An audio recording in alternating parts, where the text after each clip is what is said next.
இஸ்ரவேலர்கள் எகிப்தை விட்டு இரத்தத்தால மீட்கப்பட்டு வந்தார்கள். மீட்கப்பட்டு வந்த பிறகும் எகிப்தியர் என்ன பண்றாங்க அப்படின்னா, இஸ்ரவேலரை தொடர்ந்து வராங்க. இன்னைக்கு அநேகர் பாதிக்கப்படுகிறது எதுல தெரியுமா? அவங்களுடைய பாஸ்ட் லைஃப்னால, கடந்த வாழ்க்கையினால. இப்போ அவங்க எகிப்தை விட்டு வந்துட்டாங்க, ஆனாலும் எகிப்தின் பிரச்சனை அவங்களை தொடருகிறது. கடந்த வாழ்க்கையினுடைய தாக்கம் இன்னும் அநேகருக்குள்ளே இருந்து கொண்டு இருக்கிறது. அந்த பாதிப்பு இருந்து கொண்டுதான் இருக்கிறது. சில பாத்தீங்கன்னா, நான் இப்ப குடியெல்லாம் விட்டுட்டேன் பிரதர் அப்படி சொல்லுவாங்க. குடியெல்லாம் விட்டுட்டேன், முற்றிலுமா விட்டுட்டேன் அப்படி சொல்லுவாங்க. விட்டாச்சு, சரி. இப்ப நான் எதுக்காக ஜெபம் பண்ணணும்? என்னுடைய லிவருக்காக நீங்க ஜெபம் பண்ணணும். நான் சொல்றது புரியும் நினைக்கிறேன். இவங்க உண்மையில என்ன பண்ணிட்டாங்க? குடியை விட்டுட்டாங்க. ஆனா அந்த குடியினால ஒரு பாதிப்பை இன்னும் என்ன பண்ணிட்டு இருக்கிறாங்க தெரியுமா? சுமந்து கொண்டுட்டு இருக்கிறாங்க.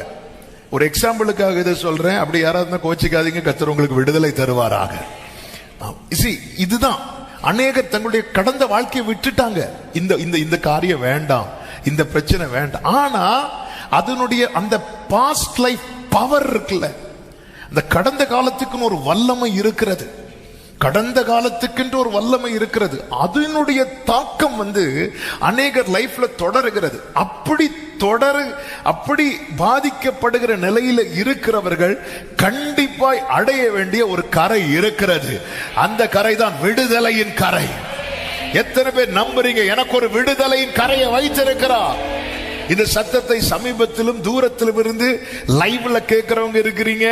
வழக்கம் போல 10 மணி ஃபாஸ்டிங் பிரேயர் கேட்கிறவங்களும் இருப்பீங்க. ஆமென். யார் யாருக்கு இந்த செய்தி போகணுமோ கர்த்தர் கேட்க வச்சிருவார். ஆமா. அதே நேரத்தில் இந்த சத்தத்தை கேட்கும் போது உங்க லைஃபை திரும்பி பாருங்கள். நீங்க வேண்டான்னு விட்ட காரியத்தினுடைய தாக்கம் உங்களை இன்னும் பாதிக்கிறது என்றால் நீங்கள் இந்த கரையை அடைந்துதான் ஆக வேண்டும்.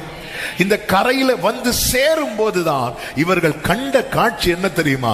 எகிப்தியர் எப்படி கிடக்கிறாங்களா? செத்து கிடக்கிறாங்க. அது அர்த்தம் என்ன? இனி எகிப்தியன் இல்லை.